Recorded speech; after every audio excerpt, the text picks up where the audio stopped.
stream.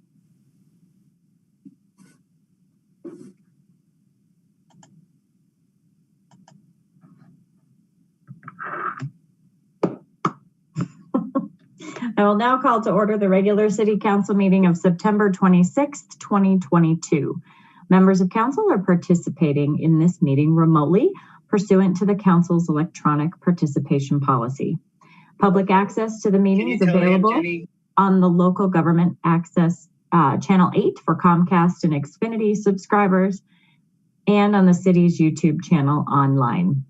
Public access is also available by telephone by using the call-in numbers posted on the meeting agenda. All callers will be muted and may speak to Council during the times allotted for public comment as indicated on the agenda. If you are on the phone waiting to speak to Council and are also watching the meeting on YouTube or channel 8, please know there are a couple of seconds of delay with the live stream. Please turn down your computer or TV volume as we approach the sections of the agenda reserved for public invited to be heard. So you can hear the Council meeting on the phone line and to prevent background noise when you are unmuted to speak. Joanna, will you call the roll, please? Mayor Leidy? Here. Mayor Pro Tem Wilford? Here. Councilmember Witkovich? Here. Councilmember Jaramillo? Here. Councilmember Kondo? Here. Councilmember Luke Manjaro-Massa? Here. Councilmember Goff? Here. Councilmember Brown will be absent. Councilmember Walker? Here. Thank you.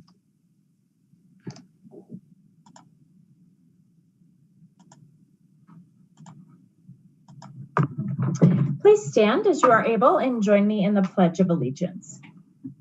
I pledge allegiance to the flag of the United States of America and to the republic for which it stands, one nation, under God, indivisible, with liberty and justice for all. Thank you. City Manager Geyer, are there any responses to resident inquiry? Nothing this evening, Mayor Leidy. Thank you. Are there any additions or deletions to the agenda? No? Okay. We are going to start tonight with a proclamation for Childhood Cancer Awareness Week. Dr. Amy Firestein, I believe, is here to accept the proclamation. Dr. Firestein is the Patient Services Director of Kids Cancer Connection. So I'm going to share my screen really quickly.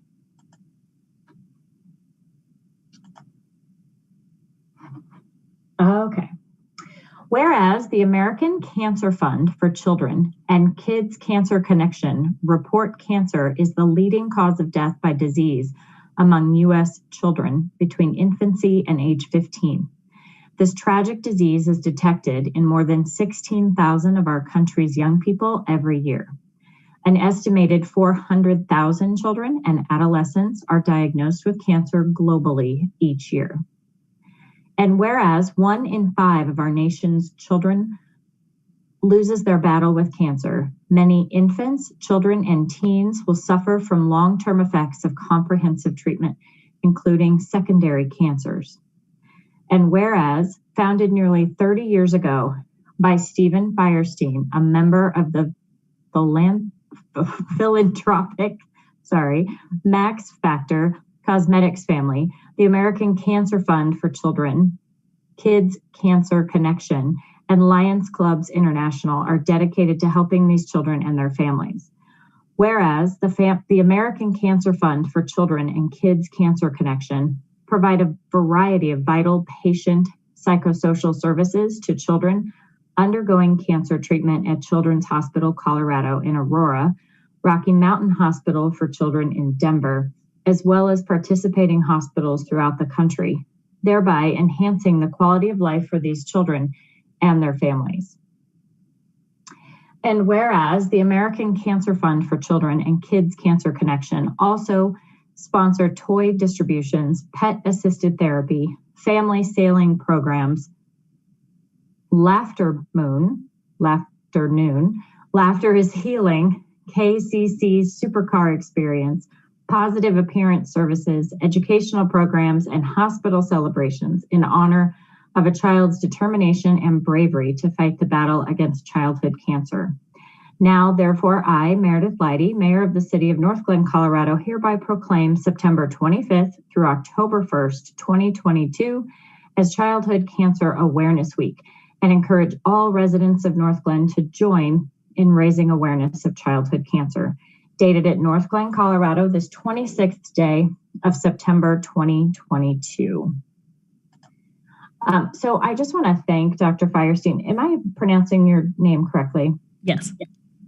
Excellent. Well, thank you for spending time with us this evening. I would love to hear more. Felt like I was tripping over my words a bit on this one because it was really difficult to read. This is a very sensitive topic. And so I'd love to hear more that you would like to share. Sure. So first, I'd like to thank the City of North Glen, Mayor Leidy, and the City Council for supporting Childhood Cancer Awareness Week.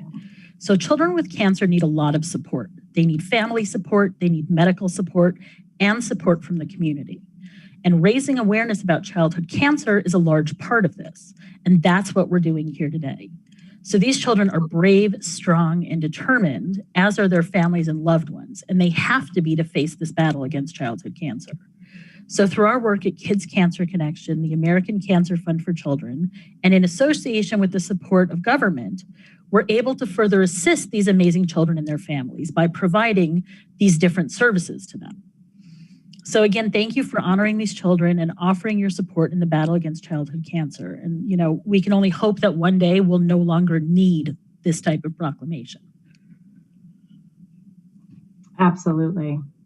Yeah. Well, thank you again for being with us this evening. I appreciate all the work that you're doing as well. Thank you so much. Thank you. Okay, I feel like I need to take just a quick moment before we transition abruptly. Although they are related, our first presentation is the Adams County Health Department update.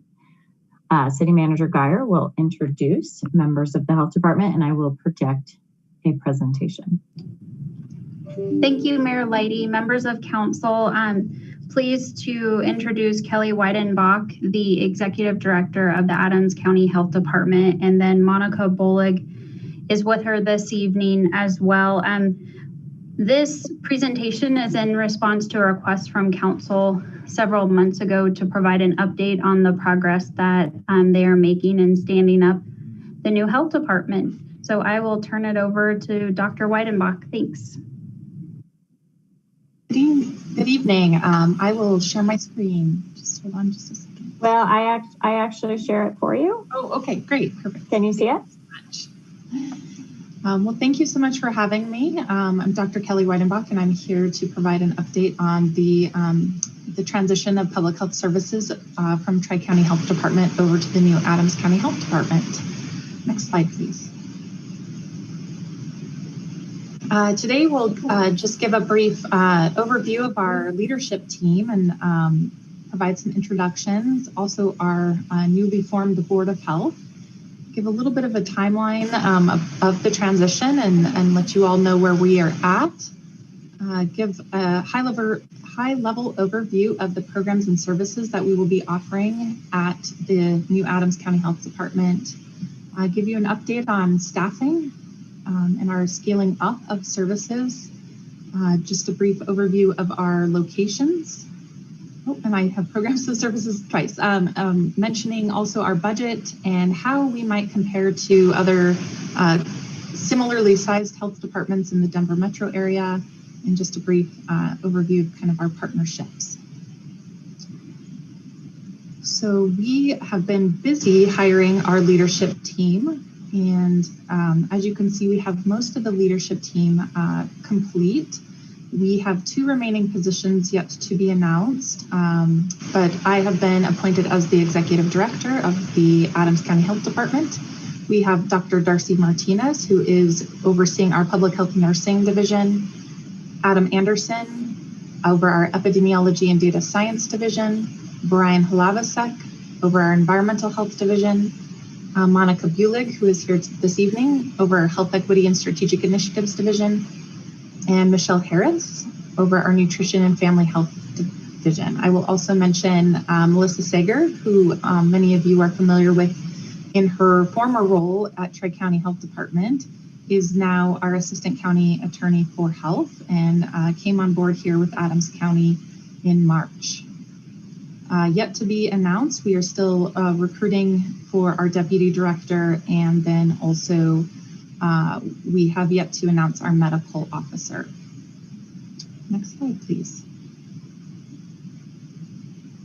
So here are our 5 members of our inaugural Board of Health. This Board of Health was established in August of 2022.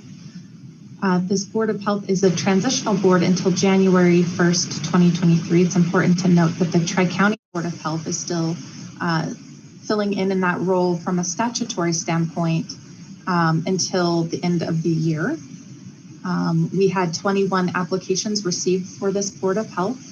10 candidates were interviewed by the Board of County Commissioners, and these 5 members were appointed.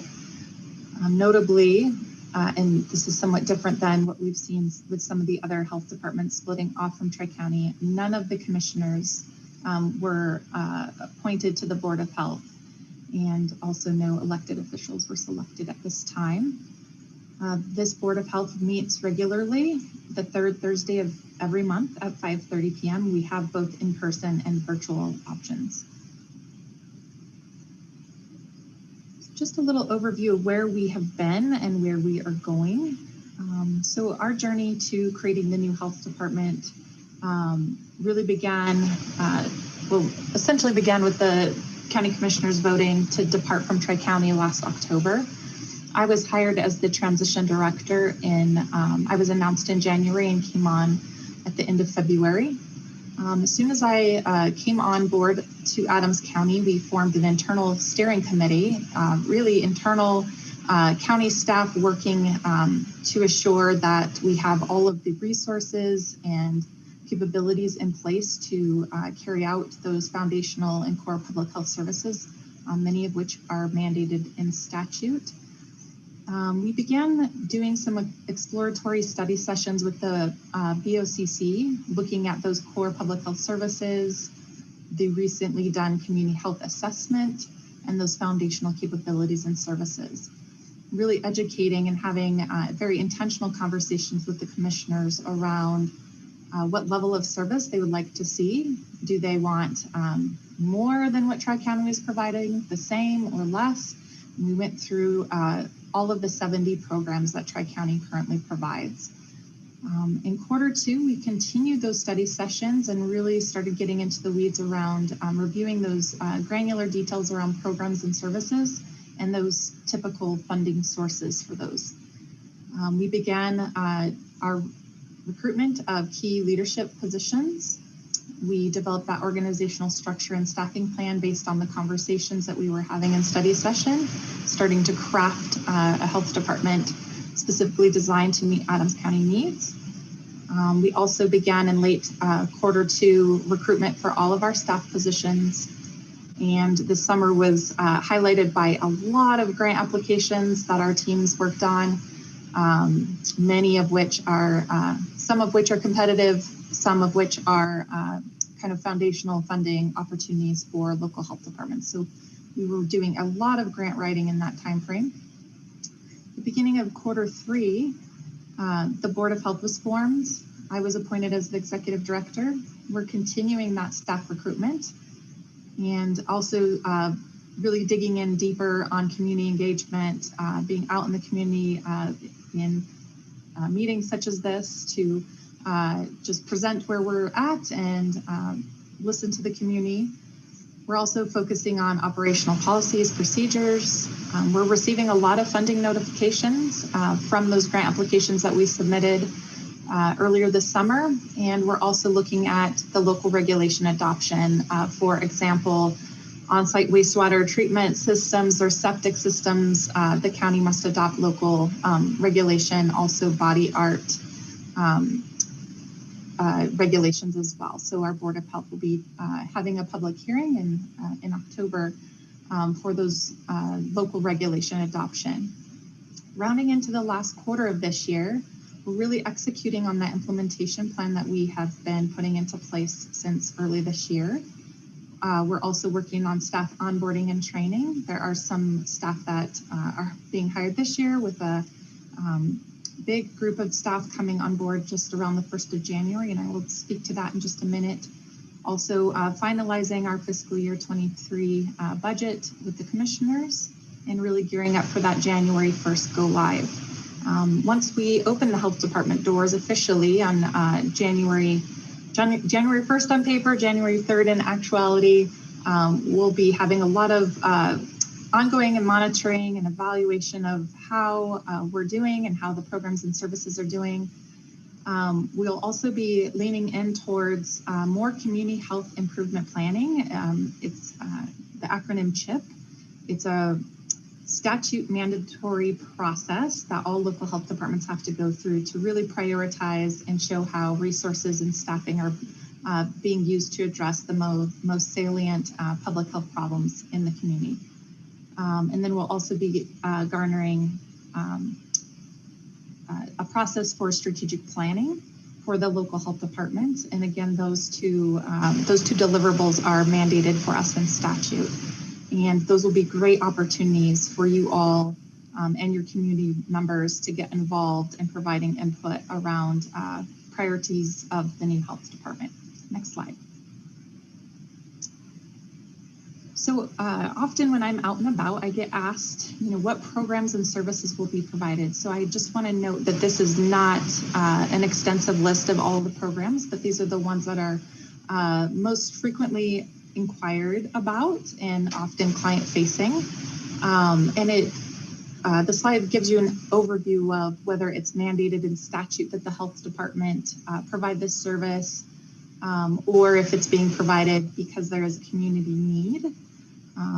So you can see vital records will be maintained. That is a mandated or core public health service.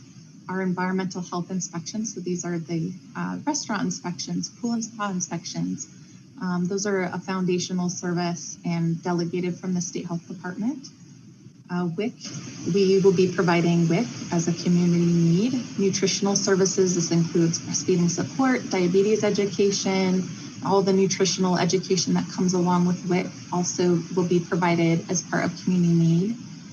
We'll be looking at providing clinical services, really all of the services that Tri-County provides to our communities now, we will be continuing, including immunizations, family planning, HIV, case management, linkage to care, health insurance enrollment. There are many different services there. Nurse home visitations, so these are largely mom and baby programs where nurses go into the field and into the home to provide case management and education. There's 2 separate programs provided by Tri-County now, which will be provided by the new Adams County Health Department. Also, the strong focus on population health data and informatics that you saw with Tri-County Health Department, you will see us continuing in the new Adams County Health Department and bringing on some of the talent that was at Tri-County over to the Adams County Health Department. Community Health Improvement Plan, also foundational. Access to care and health insurance enrollment, a foundational service. Food security and food access, that has traditionally been funded by the Adams County Board of Commissioners. That will continue in the new health department as a community need. You'll see some work around mental and behavioral health, tobacco control and substance use prevention, and overdose prevention. So those are all programs and services provided now that will be continued. Next slide, please. Staffing. So the Board of County Commissioners approved 28 FTE for us to shore up the transition and work on cutting over programs and services. So we actually have, I believe as of Wednesday, we will have 17 hired to date for this year. We have been approved for 176.75 FTE by the County Commissioners for fiscal year 2023. About 50% of all of those staff are grant funded. To date, we have filled 135 of those positions. So we have a number of staff, namely from Tri-County, that will be transferred over starting January 1st. So the idea is that we are leaving them in place at Tri-County because they are providing core services to our communities. We want them to stay in place. We don't want them to jump ship or look for new jobs. We want them to stay in place. They are serving our communities and are well versed in our community needs. And they will be transferring over to us on 1/1. And then the remainder of our positions will be recruited through an open competitive hiring process. And we are posting new positions every day for those. And I will just mention that the Tri-County Health Department has 4 locations in Adams County, which we plan on keeping in place. So this transition has been very quick, and we would like to assure continuity of services. So we'll be keeping those 4 locations in place. In most situations, the same staff that are providing those services now will be the staff that will be part of the new Adams County Health Department. Will be continuing to provide the services to the same clients in the same locations. We are estimating a $25 million budget in terms of operating expenses for fiscal year 23. Those 177 staff account for about 80% of the costs, 19 million in personnel costs, with another 5 to 6 million in supplies and equipment. The funding for the health department is diverse. It includes grants and contracts, fee for service of fees, both competitive and non-competitive awards and grants, and also county general fund. The county general fund contribution will be more than what it was historically provided to Tri-County Health Department. We are going to see a greater investment in local public health needs. We are also losing some of those economies of scale offered by the Tri-County arrangement. The budget is comparable to similarly sized jurisdictions with single county health departments, and I have a slide coming up just to give you a sense of those comparisons. We've also been talking a lot with commissioners and other decision makers and stakeholders. The inaugural years of the health department's budget may require more county general fund as a proportion of the total budget. It's because Tri-County has been established for many years and was highly competitive for those competitive grants. And in some situations, the funding formulas or those scoring mechanisms for those competitive grants may see us as a brand new entity. And so we may not be initially as competitive as Tri-County was. So, however, we are finding out about some of our competitive grant applications right now, and we have been pulling in a great deal of money, in some cases over what we anticipated. So that's been positive, and we totally anticipate becoming more competitive for grant funding over time as we become more established. So I really like this slide. I provided this to the Board of County Commissioners as well, just to give you a sense of other single county health departments in this area and their population size, their health department FTE count. This does not include COVID or special projects, temporary staff, but this really provides a nice number for baseline, and also their health department budget for fiscal year 2022, and when I could find it, their county general fund contribution. So you can see that in many cases we are in line with other comparators, and I think Jefferson County and Boulder County are likely the most similar to us in terms of health department size, department budget.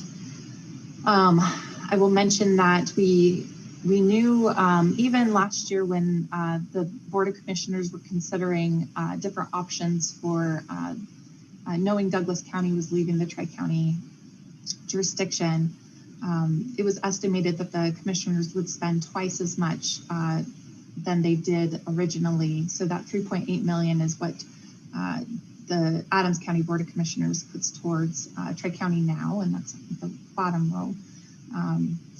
So we knew that just in the two, if Arapahoe and Adams had stayed together in a 2-county health department, that amount was going to be $6.5 to $7 million in general fund contributions. So go ahead and proceed to the next slide. Just want to make a point that partnerships with the community and community engagement is a huge part of what public health does, and a place that we plan on strengthening the Adams County Health Department. So our partnerships with municipal governments, such as North Glen, our school districts, our other governmental organizations, all the community-based organizations, our health systems, and community residents. We cannot do what we do without those partnerships, and really hoping that you all notice a strengthening focus on that as we're launching the new health department, and that our staff starting in January become much more visible and accessible to you all. Next slide, please. In terms of our vision of the new health department, our goal is to create a healthier and more equitable Adams County, to address disproportionate health outcomes, to actively engage our communities, to strengthen our relationships within the community and to build trust, to listen to our community members and partners, and with curiosity and iteratively explore what role the health department should have with our communities. The COVID-19 pandemic changed a lot for many of us and how we engage. So we're excited to continue to listen and determine what exactly the residents of Adams County want in their health department. And we will continue focusing on innovation and inclusivity to address ongoing and new health challenges facing our communities. Next slide. I will just pause there and take any questions.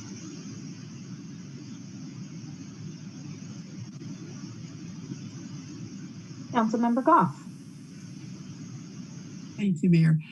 So I guess I'm a little confused as I was trying to follow along. So I'd like some clarification on a couple of statements.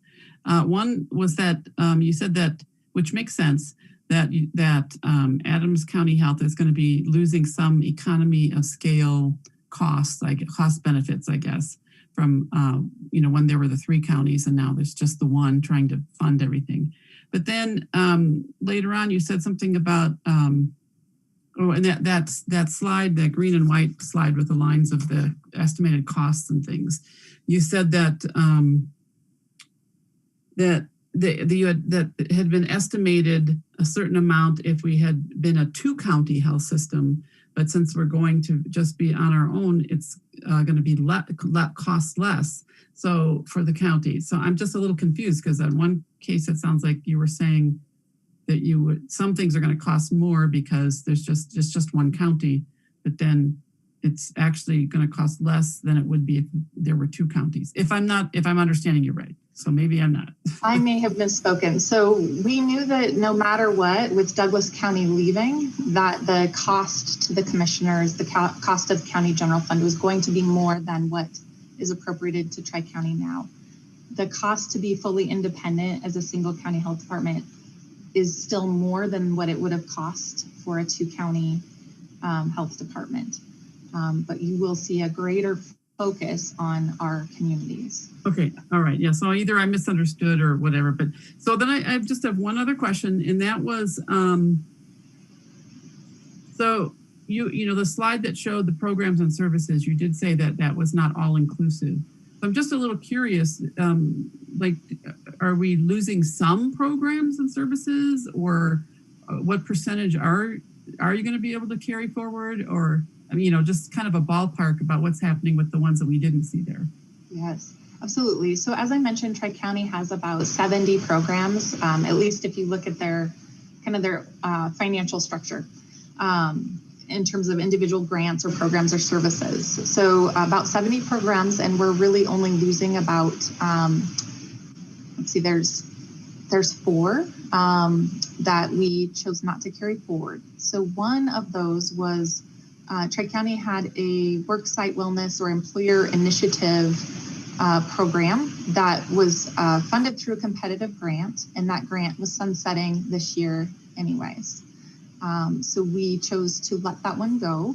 And also we sort of roundabout found out that there are other community-based organizations kind of offering services in that same space right now. So that would be one. So worksite wellness, employer wellness. The other one is our Tri-County offers a community nutrition program. So there are registered dietitians and other staff who help educate childcare facilities on offering healthy meals. So that program was also sunsetted. I believe there is 1 or 2 staff members at Tri-County who serve the 3-county area. So not a ton of capacity lost there. This is a great example of where we're leveraging some existing county resources. Would be the land use review. So Tri-County had 3 land use review staff members serving the 3-county area. After meeting with our community and economic development team here within Adams County, we identified that there may be some redundancy between the 2 teams. And rather than developing another position within the new health department for land use review, we are essentially passing the torch and giving that scope fully within community and economic development, but we're utilizing our environmental health staff to provide input. So instead of creating more positions within the county health department to do maybe what's redundant, we are building in a process. We're all on the same floor now in the same building. So utilizing expertise on the health department's environmental health team to provide input without the need of creating more positions, if that makes sense. So that was a place where we found some ability to not create duplicative positions. Also the same thing with air quality. So the Adams County Commissioners have been paying for a position for air quality at Tri-County Health Department, and that was largely focused on Adams County. And that service will now be provided by, or has been provided and will continue to be provided by Community and Economic Development in their environmental health team. And with our staff providing input and working together, here in the government center, working together and working on team building and work groups together rather than creating more positions under the health department. All right, well, thank you. That was those were my questions. Mayor Pro Tem Wilford. Thank you, Madam Mayor, and thanks so much, Kelly, for coming today to give us a bit of an update. I've got a couple of questions for you all, and I know that some of this you may have covered, but I want to make sure that we're really drawing some of these things out so that our residents that are listening this evening can hear your answers. So I'm fully aware that we're going to expect some growing pains over the next couple of years as the new health department is set up and moving forward. But I'm just curious if you can specify how services, I heard you say that the 4 locations are going to remain the same. Can you talk to us about hours of operation or any other additional locations that may be set up so that we can help our residents understand like what is going to be different from what they're used to? And are we getting better, more innovative services for the price tag? Or are we essentially providing the same services that Tri-County provided for more money? So that's a great question. So right out of the gate, we became aware in February that the original plan when I was hired was not going to happen, where we were going to contract back for Tri-County and sort of slowly move services over and build up that capacity. We found out that we essentially had 9 or 10 months to set up the new health department. So our main goal has been continuity of services right out of the gate. So to do that, that's where we are keeping those locations in place. So the same locations that have been providing the same services, in most cases the same staff, same people, will continue to provide services. That will allow us to kind of catch our breath and take stock of where there may be more need for more services. We have been utilizing the 2022 community health assessment to kind of look at, what services are the residents of Adams County requesting, and how can we bolster, increase those services. We're also looking at other locations, but have not made any formal decisions. Part of that is working with the county as a whole and looking at our facilities, our master facilities plan, which that has just begun, and we're participating in those planning efforts. So hoping to see, there's been some talk in more county presence out in rural areas. There's been different neighborhoods discussed there. And so again, just assuring that public health and that public health focus is part of the conversation in those plans. And I'm not sure when that master plan will be released, but just know that we're participating in that, and there's some data collection and information gathering that's happening right now.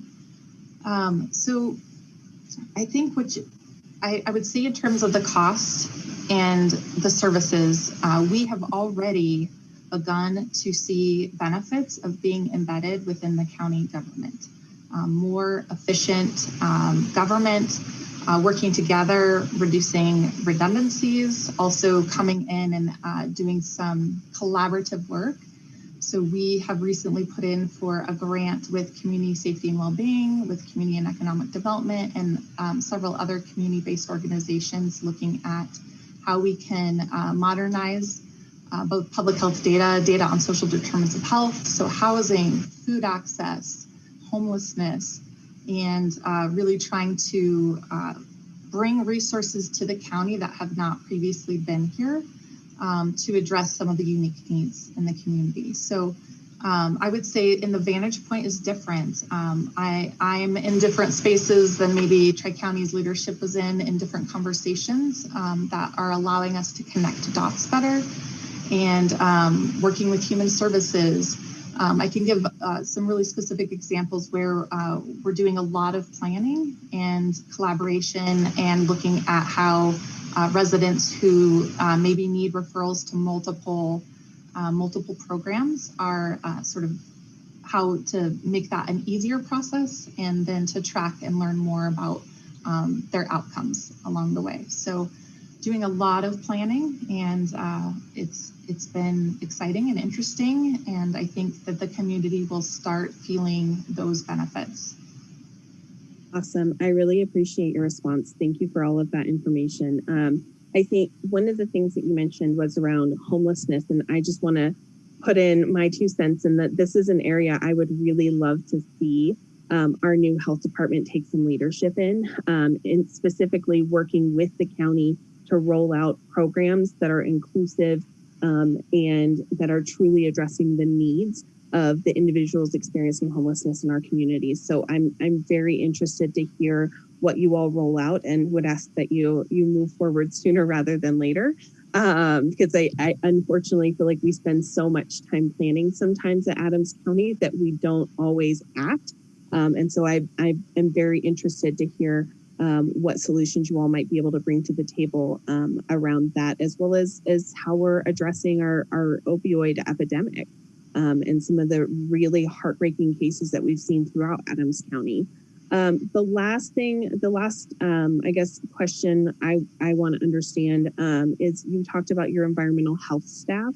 You previously had a position, I think that it sounds like you may have eliminated, but that individual who I think works specifically on air quality participated in a number of our stakeholder processes and was just really helpful and instrumental and a really sharp policy mind. And so I guess I want to make sure that we're not losing that perspective, because I worry that with that expertise just being peppered amongst staff, that we're not actually having a go-to person to have a conversation about air quality with. Because, from my perspective, I-25 cuts through the heart of North Glen.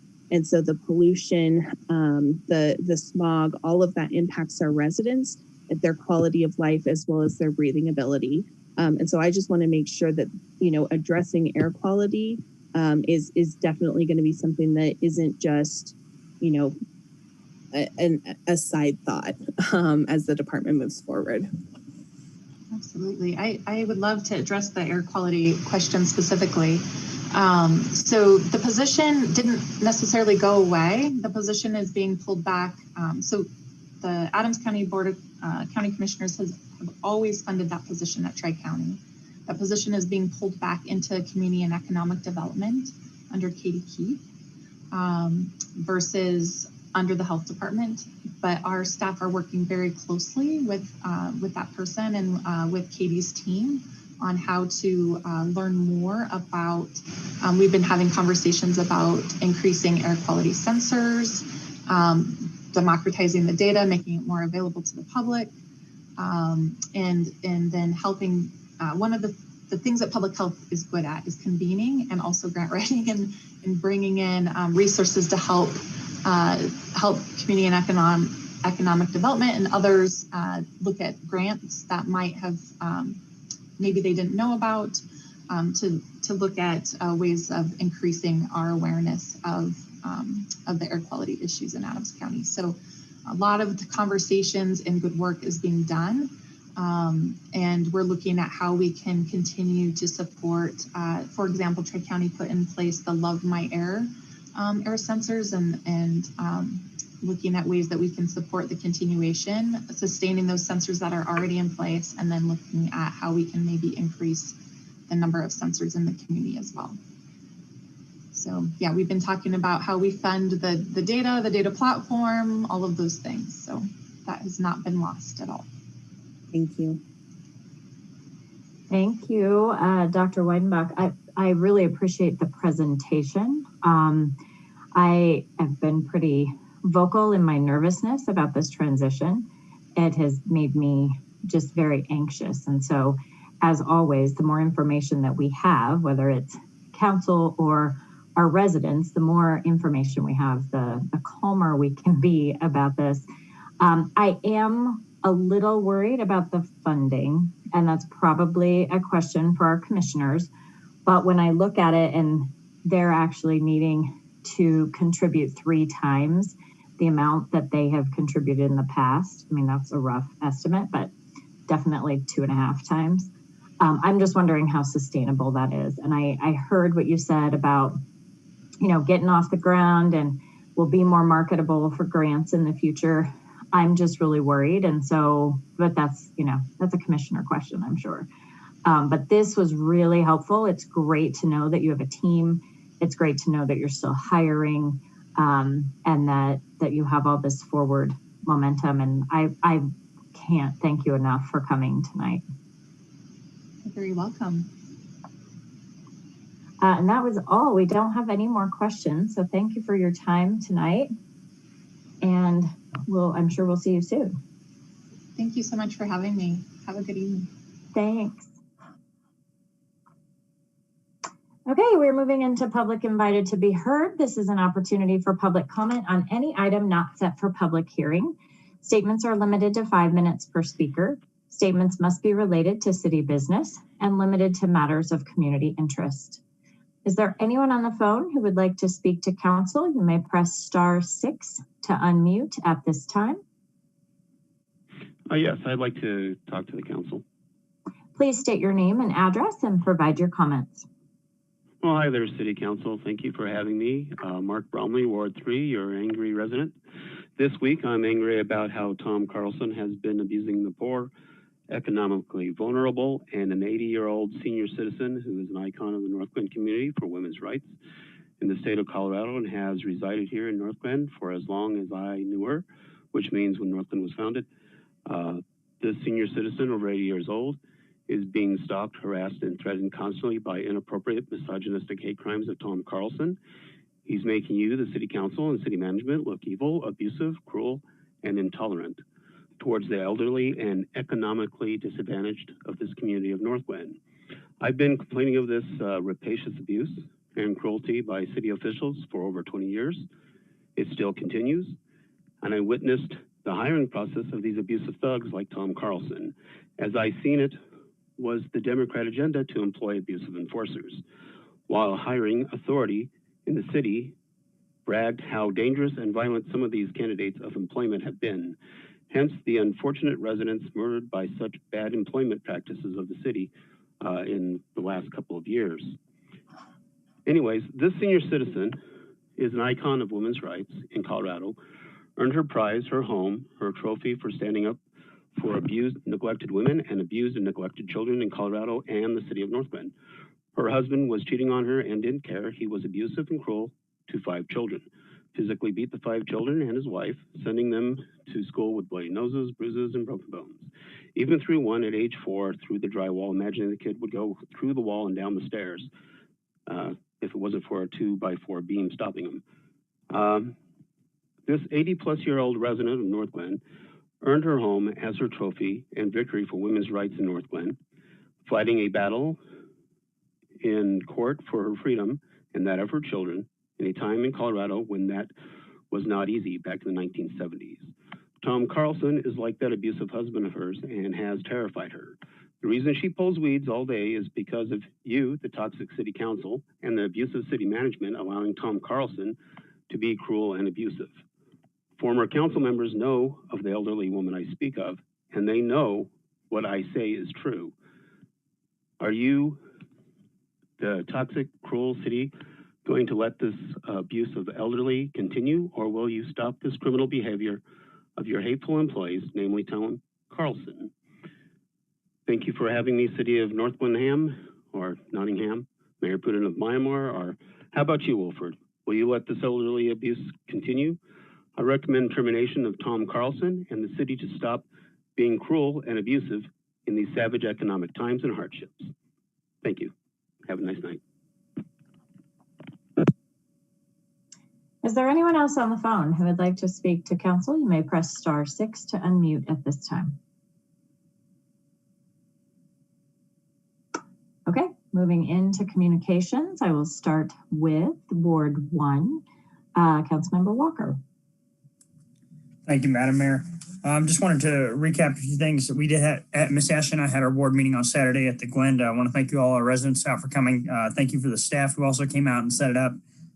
It was a good meeting. We had a great turnout. We had beautiful weather.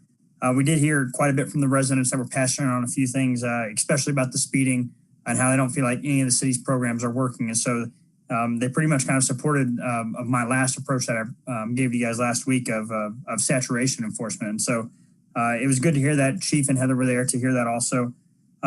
They also kind of, there's also some follow-up on the electric scooters in our parks. That was brought up at the last group Gov and local Gov. And that still hasn't been brought forward. And it seems to be that there's more and more in the park, and especially as we're back at school and families are going out and enjoying the nice weather. We need to have a talk about that and see what the other cities are doing and what we can do too. The other thing is I sent an email to you guys today. Sorry for it was being a late email, but something came up with NADA. Heather's aware of it, but basically it'll be a letter of support from the city of North Glen, no financial obligation, but basically supporting a bus route from Brighton to Boulder. And the reason for the letter of support is that there's talks that CDOT may remove these funds for this project.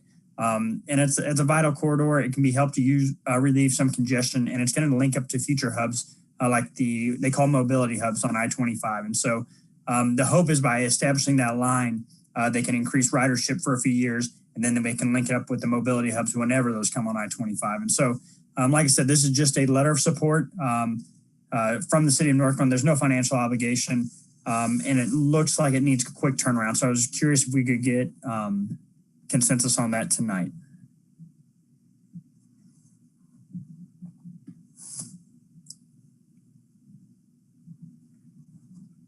All right, I guess Miss Heather, is that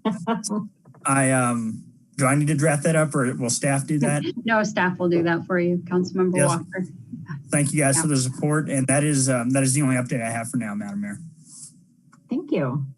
Councilmember Witkovich. Thank you, Mayor. I won't repeat what Councilmember Walker mentioned about our ward meeting this past Saturday, except to also thank the staff who helped us put it together. City Manager Geyer was there, Diana Wilson, Engineer Kyle Haworth, and Chief May all attended. So thank you guys so much for the help and the support. And a big thank you to the Glen as well for hosting us and providing breakfast to our residents. I think that was much appreciated. Just a couple other things I wanted to mention. I did have an opportunity to volunteer at the Pirate Fest on Friday, September 16th. It's always a great time. I think people really enjoy it and look forward to next year. Also on Monday, September 19th, I attended the Rocky Flats Stewardship Council meeting. It was our first in-person meeting since the pandemic. So I got to meet all kinds of people in person, and it was really exciting. Those meetings are held out at the Rocky Mountain Airport. So quick update about what we spoke about. We had our DOE quarterly meeting for the first quarter of 2022. Surface water is acceptable, nothing remarkable to share. We also had a DOE and U.S. Fish and Wildlife briefing. No concerns. They are talking about putting a multi-purpose building out at the Rocky Flats Wildlife Refuge. And it would just kind of be a place for some education, that sort of thing. And the anticipated completion of that is in the summer of 2025. So it's still a ways away. Another big thing that came out of the meeting, something that's been requested often, mostly by the municipalities that live, sort of downwind from the refuge and the whole area, is air monitoring. There's a huge concern about air monitoring, which does not affect us as much. Our biggest concern is the water in Stanley Lake, but air monitoring is hopefully going to be in our near future out there. Our next meeting is on October 31st, again in person, and I'll look forward to that. That's all I've got this evening. Thanks. Thank you. Councilmember Jaramillo. Thank you, Madam Mayor. I attended the Northland Arts and Humanities Foundation monthly meeting on 9/7 or September 7th. And since we've been funded over $243,000 this year, we anticipate to move into tier 2 with SCFD. So there'll be more funding for more programming and a lot more responsibility from our board. But also got some great shows coming up too that I'd like to promote. We have Face. They do a cappella music. It's really awesome. I saw them a couple years ago. Recommend it. Alice in Wonderland, the Colorado Symphony. Sugar Skulls will be there. It'll work in conjunction with our latest art show that we'll have. It'll be in conjunction with Chalk Gallery, Chicano Humanities Arts Council. So we'll have a Day of the Dead themed art show up. So it'll be a great time. And also Seussical, the musical. So it's Dr. Seuss kind of stuff. So it's a lot of fun, a lot of rhymes, I'm sure that we've all heard out through our childhood. So also we have a planning committee on Wednesday, September 28th for the City Hall Public Art. So that'll be happening in a couple of days.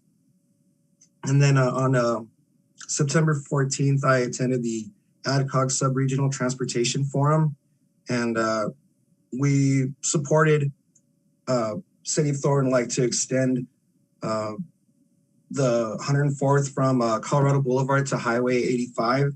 I'm sure that'll be great for everybody who's ever taken that stretch of road going to and from, let's say, the airport. You see it's obviously one lane and it's very dimly lit. So we're in support of that for them, and also us and everybody who utilizes the airport. And also on that, we have supported more infrastructure that will lead to the airport. So also on a note that Councilmember Walker mentioned about Colorado 7, Highway 7, or as you may know it in Boulder, Baseline, or in Brighton Bridge. It's there's been the City of Broomfield would like to work with municipalities that Colorado 7 runs through. So we're in support with extending the highway or improving it. And that's all I've got for now. Thank you. Thank you for that update. Councilmember Goff. Thank you. I don't really have a whole lot to report out today, but I did want to take a moment to thank all the staff and all the volunteers that made the Pirate Fest such a success. I volunteered to work at it on the Saturday, and there were people from all over the state and even Wyoming who were coming to our Pirate Fest. It's I think a regional event. So and I know it takes a lot of hard work. So I wanted to thank everyone, and I do look forward to doing it again next year. And that's it for me. Councilmember Kondo. Ma'am, thank you, Madam Mayor. A couple things. One, last Wednesday was the monthly Dr. Cog, Denver Regional Council of Governments meeting, and I'm happy to report that the 2020 to 2050 action plan for greenhouse gas emissions was ratified. Clearly, not everybody gets everything, but I think the recognition is that setting some stakes in the ground and figuring out how we progress towards actively lowering our emissions, that was something that we all agreed upon and decided that we should at least make steps in that direction.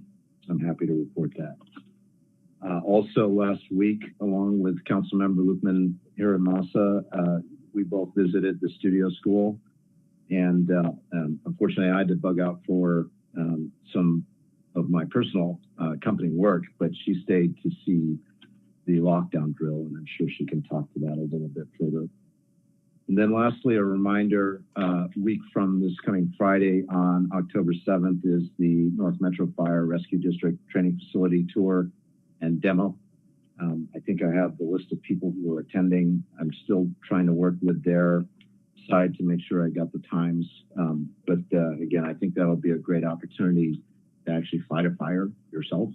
I don't know if any of you have actually done that. I have faced the beast, and I think it gives you a better appreciation of what firefighters, both men and women, have to deal with when they are on call. That's all I have now.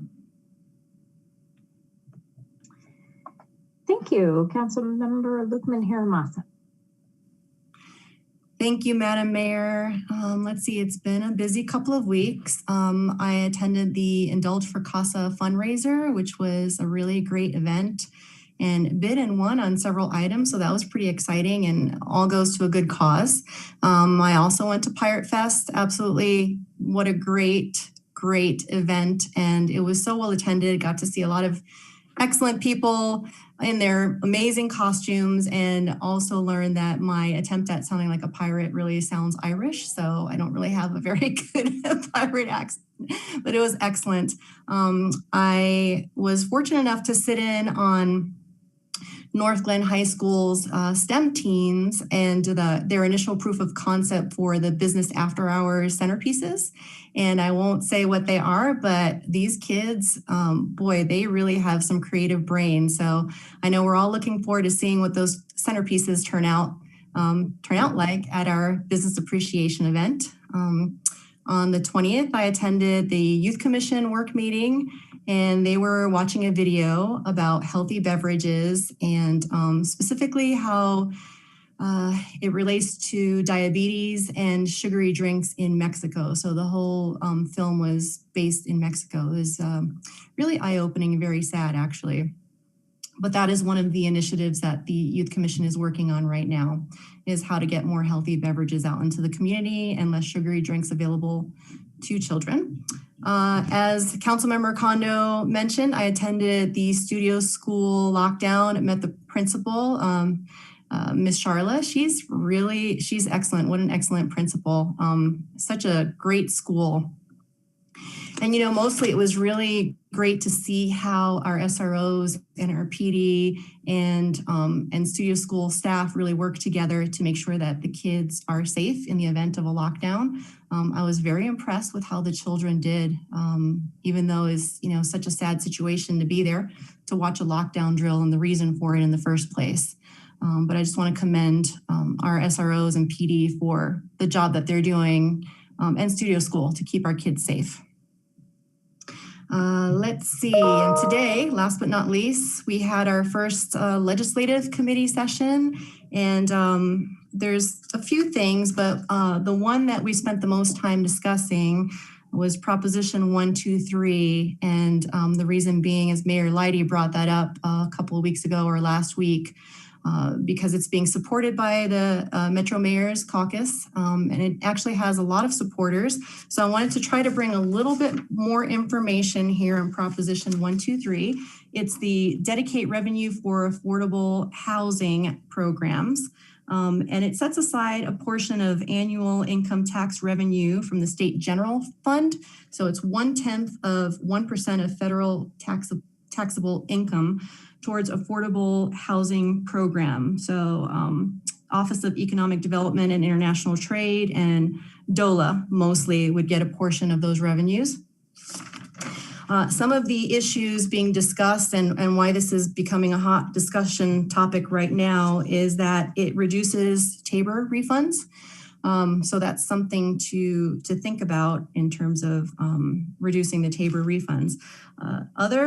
Other issues that could potentially affect us in Northland is that there's no sunset. So there's no ability to turn off the transfers in the future as it stands right now. So, so 5 years down the line, if there's not a huge TABOR refund, then that could be a problem. The legislator can reduce it by 60% when there's not TABOR refunds in any given year, but it still could pose some issues down the road. Let's see. Other issues with that is that in order to participate in the program, each municipality has to pledge to increase affordable housing by 3% each year. So for us in Northland, for example, to participate in this, we would have to commit to increasing affordable housing options by 3% every year. And as we discussed in the legislative committee session, that could be an issue, being that we are landlocked. So, committing to that that could be an issue down the road. There's also a requirement to fast track for affordable housing permits, which could potentially also interfere with some local cities' permitting process and add more to that. So we wanted to bring it forward. We didn't really take a stance on this. And in fact, we agreed that it was probably better to just keep a neutral stance right now. But I know it was a request for information. And so I wanted to bring it forth and to see if council had any strong stance for or against Proposition 123, or if just holding out a neutral stance is okay. I'm going to just fill in with a couple details. So the Metro Mayor's Caucus did draft a letter of support per their bylaws. If they have a majority, they can do that. But additionally, 16 mayors supported, 4 opposed, and then 7 abstained. And I was in the abstained category. So I do support taking a neutral stance on it just because of everything that you just shared. But thank you for that update. Councilmember Goff? Yes, I just had a real quick question. Did I understand if this law were passed, municipalities could choose to be in this program? So it's an optional thing? Yes, you would be able to opt in. All right, yes. Thank you very much. You're welcome. Okay, so Pro Tem Wolford? Yeah, quick question. This may be one for Corey, but given that we're landlocked, Corey, can any of the funding be used for redevelopment projects? Yes, the 3% does talk about affordable housing, but it does not talk about what other constraints there are. So certainly redevelopment projects would qualify. Okay, thank you. Back to you, Shannon. okay, so it seems that there's consensus to just abstain for now or remain neutral. Mm-hmm. Okay, thank you. The other ballot measures we discussed were Proposition 121, which is income tax reduction. And this would reduce the current income tax rate from 4.55% to 4.40%. And this is just informational. We didn't take any positions on this since these are ballot measures. And again, this also affects Tabor refund. So there's 2 ballot measures that do affect the Tabor refund. And this would only have an impact when the state is not at its Tabor revenue limit. So that would reduce that. It wouldn't have a huge impact unless, it's a Tabor refund year. The other proposition we discussed is Proposition 123 for housing. Oh, wait, I'm sorry. We already talked about that. Proposition FF, which is free lunch for all. And this increases taxable income for individuals making $300,000 or more by limiting deductions. So for example, if you have a standard deduction for a married or single taxpayer in any given year, those deductions from your federal income tax would not carry over to your state income tax. And it's quite substantial, but the purpose of this is to cover free lunch for all kids, not just reduced and free income children, but all income children, including middle and upper class kids as well.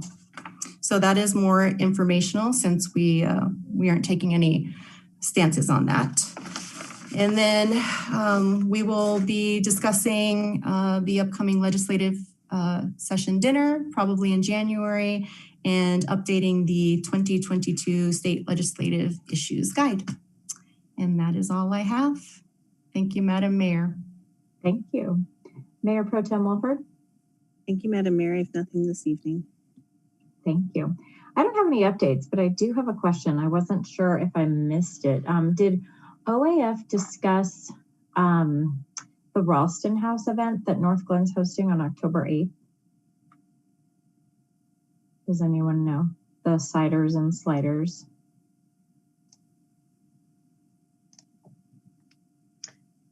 I don't remember offhand.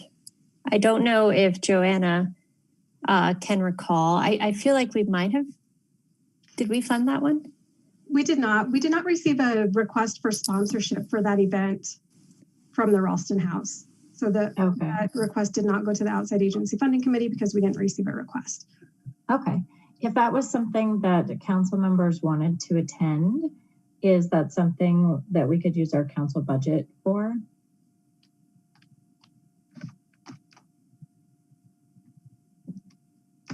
Heather, do you know? Sorry, I thought you were talking to Joanna. I was just yes, we can buy single tickets. I do, I was just looking at an email, that's why I seem somewhat distracted. Jennifer Kemps emailed me today with 2 complimentary tickets. So let me, certainly council can have access to those 2 tickets, but let me see who all she emailed, because some of you may have received a similar email. So let me check on that, and then we can buy individual tickets. Okay. I don't have an email with tickets. I have an email with an invitation. And since it's the North Glen location, it just seemed like we should have some representation. So absolutely. I was just wondering if other people saw the event. Okay. Yeah. Joanna, would you like Susan to do the coordination for those tickets?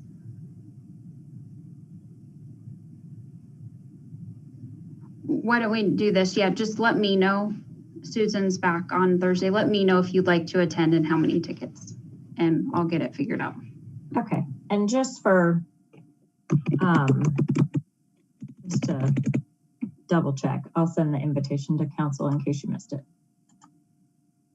Okay. That was all I had. So welcome back. Joanna, do you have anything tonight? Thank you, Madam Mayor. I do not have any updates tonight. Okay. City Manager Geyer?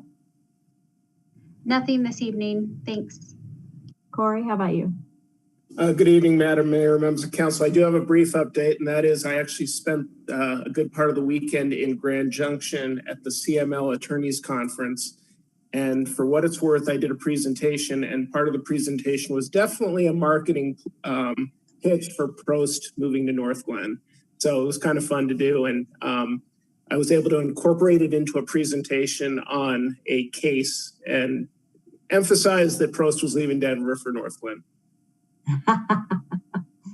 Nice. I'm glad you got that in there. And that's all I have tonight. Okay, thank you. Okay, we are at the consent agenda. Is there a motion to approve? Move for approval. Second. Second. Joanna, please call the vote. Mayor Lighty, Yes. Mayor Pro Tem Wilford, Yes. Councilmember Whitkovich, Yes. Councilmember Jaramillo, Yes. Councilmember Kondo, Yes. Councilmember Lukeman Hiramasa, Yes.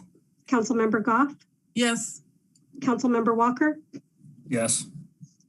The consent agenda passes unanimously. Okay, we have a public hearing tonight, CB 1990. Joanna, will you read the title, please? A bill for an ordinance repealing and reenacting Article 7 of Chapter 4 of the North Glen Municipal Code to prohibit the possession of firearms in City Hall and to prohibit the open carrying of firearms in city-owned buildings. I will now open the public hearing on CB 1990. Comments are limited to 5 minutes per speaker for anyone wishing to speak either for or against. Is there anyone on the phone who would like to speak to council about CB 1990? You can unmute yourself by pressing *6 at this time.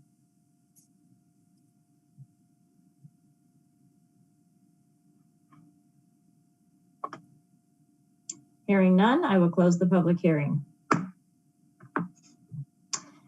All right, moving into CB 1991. Joanna, will you read the title, please?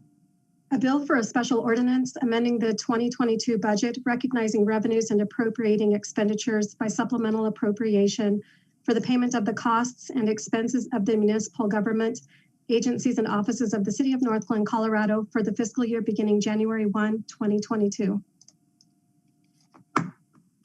I will now open the public hearing on CB 1991. Comments are limited to 5 minutes per speaker for anyone wishing to speak either for or against. Is there anyone on the phone who would like to speak to council about CB 1991?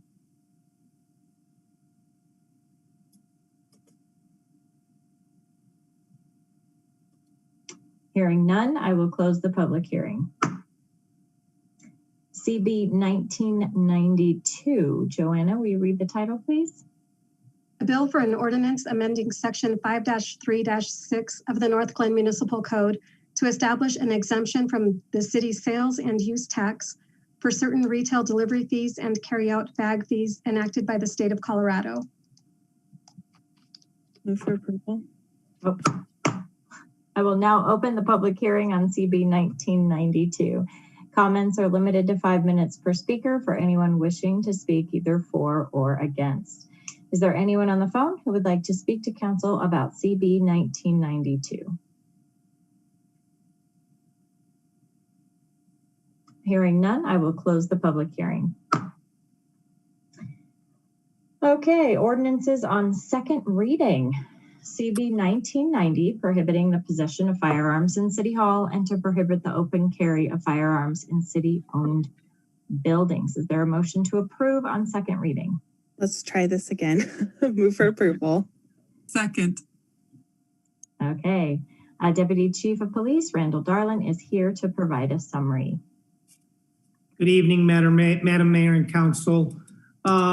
So back in June of 2022, the United States Supreme Court handed down a decision in New York State Rifle and Pistol Association versus Bruin that made some changes to firearm restrictions and the ability of municipalities to restrict firearms, carrying of firearms within their communities.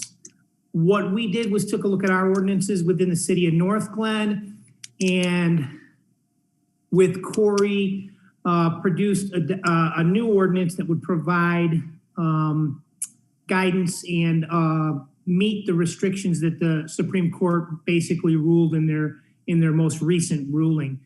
This ordinance will restrict any type of carrying a firearm within the City Hall building, and will restrict an open carry of firearm within other city buildings within the city.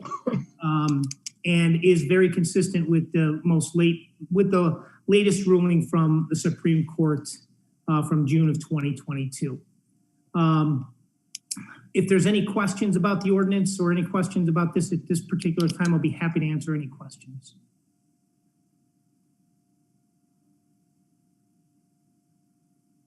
I do not see any hands. Deputy Chief, thank you so much for being here tonight. Joanna, will you call the vote, please?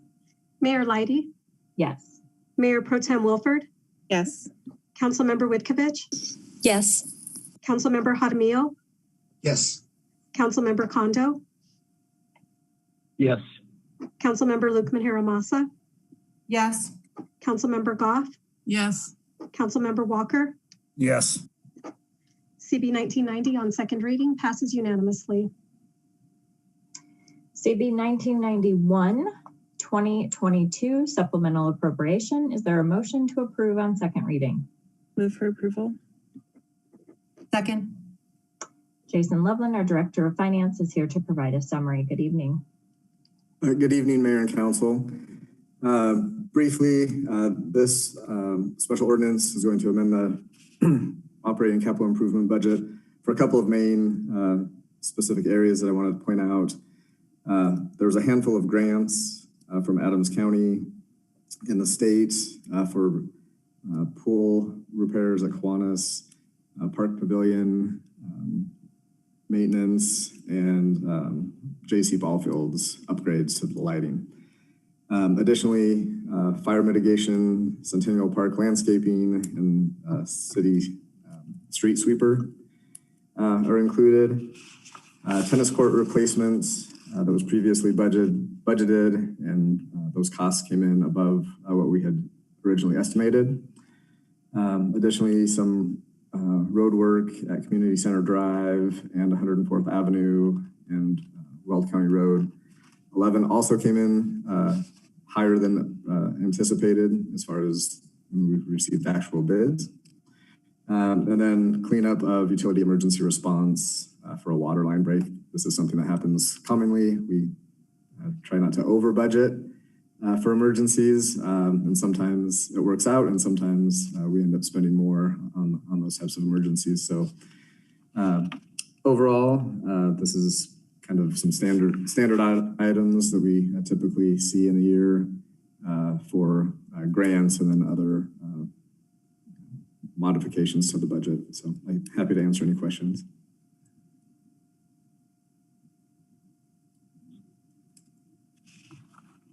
I see no hands. Jason, thank you so much.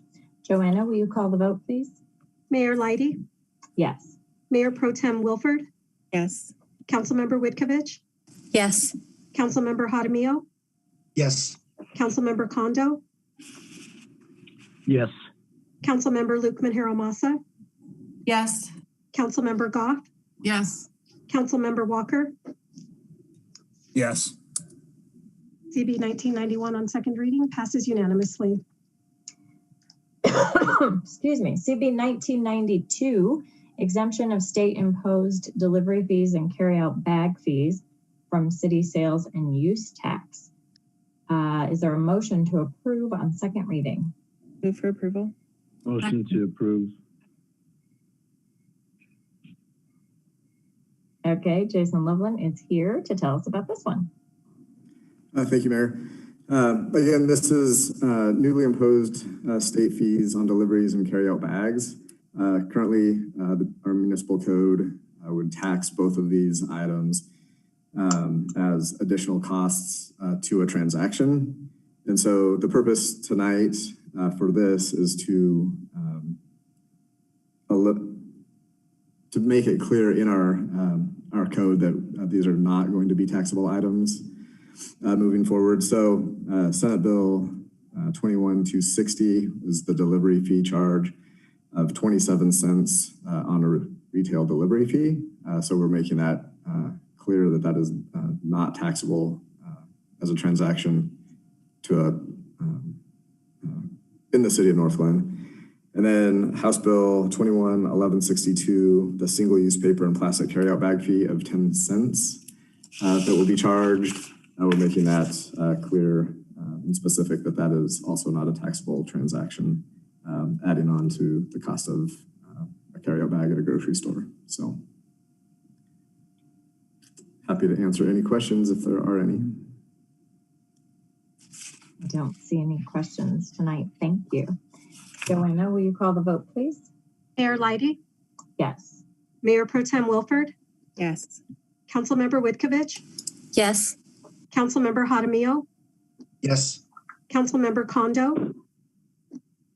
Yes. Councilmember Lukman Haramasa? Yes.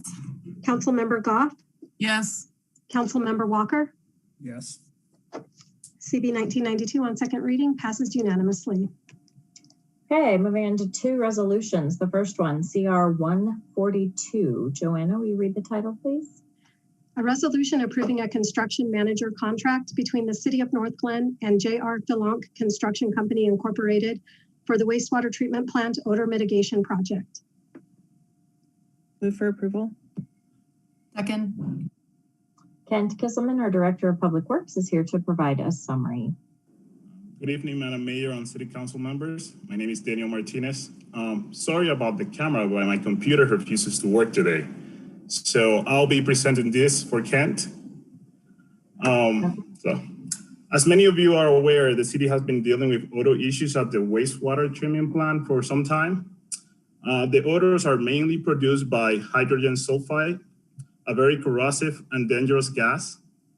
The accumulation of H2S also creates an unacceptable working environment within the headworks building at the wastewater treatment plant.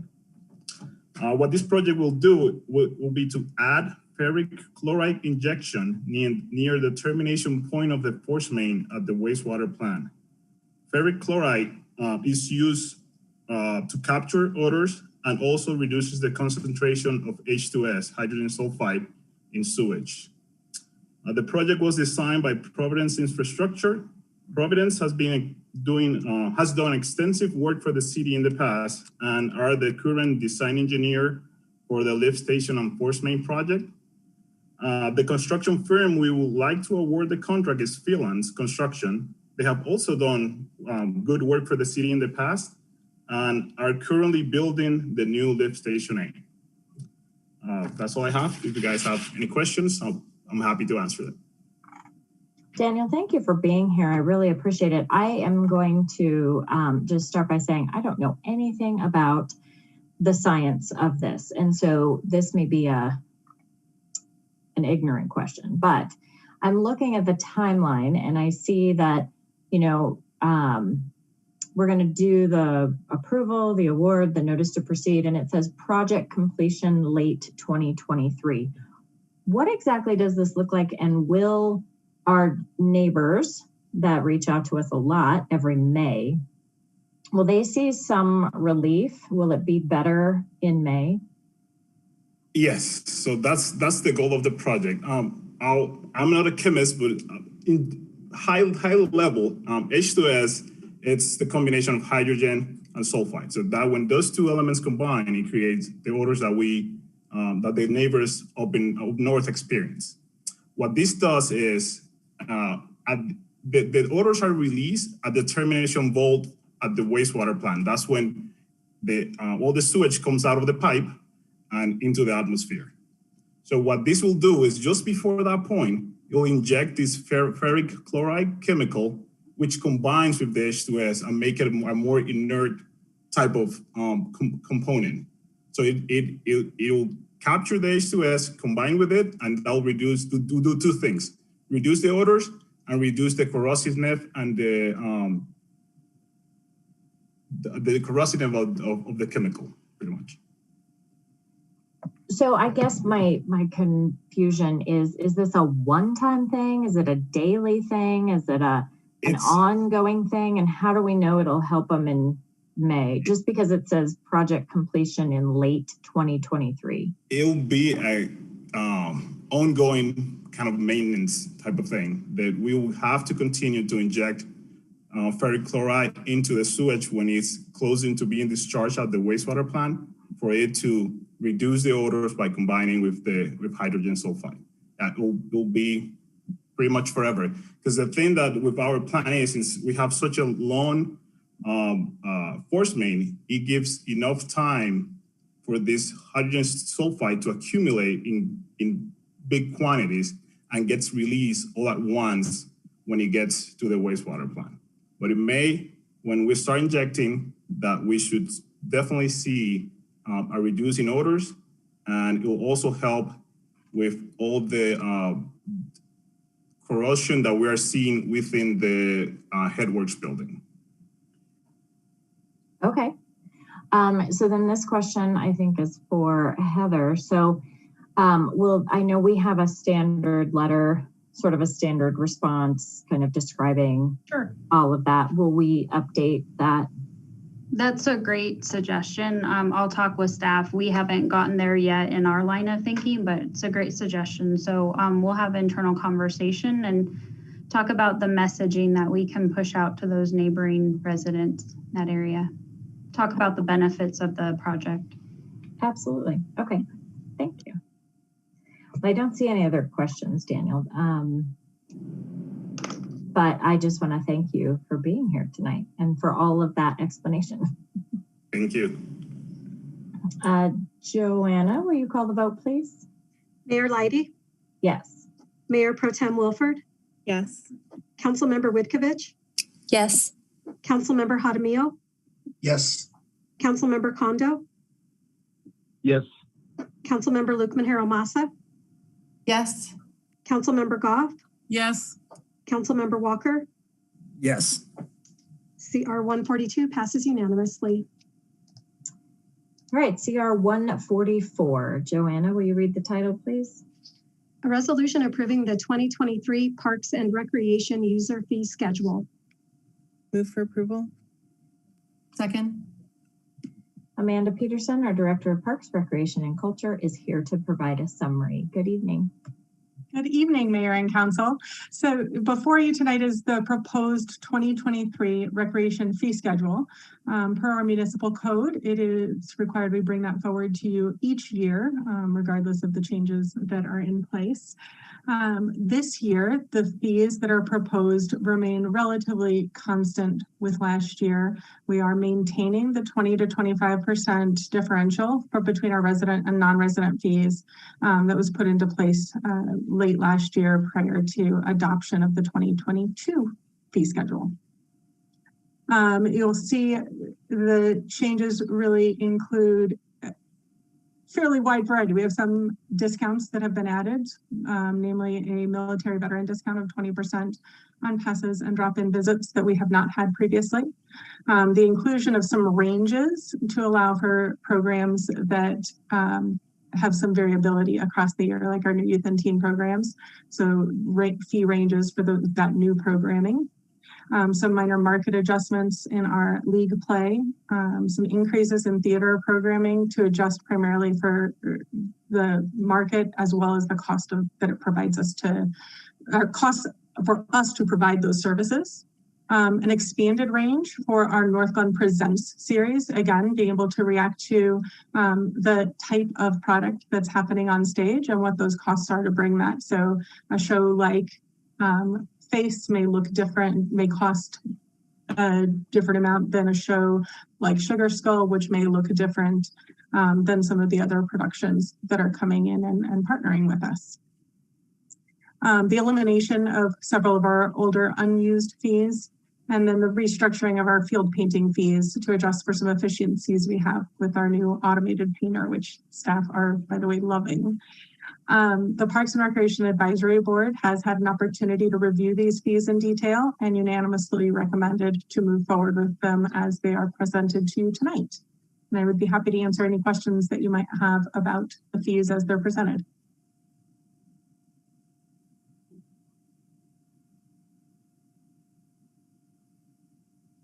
I do not see any hands. Amanda, I will just say thank you. I appreciate any time that you provide a grid like this. The highlighted changes makes it very easy, not only for us, but for residents to see the changes. So thank you for your work on this and for your time tonight. Thank you. Joanna, will you call the vote, please? Mayor Leidy? Yes. Mayor Pro Tem Wilford? Yes. Councilmember Whitkovich? Yes. Councilmember Jaramillo? Yes. Councilmember Kondo? Yes. Councilmember Lukman-Harrell-Massa?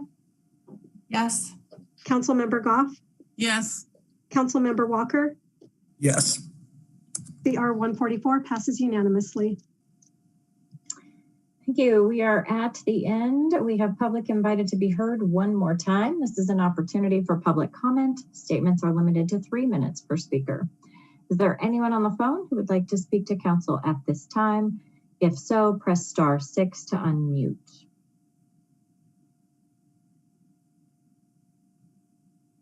Okay, hearing none, we will move to adjournment. There being no further business, we are adjourned. Good night. Thanks, everyone. Good night, everybody.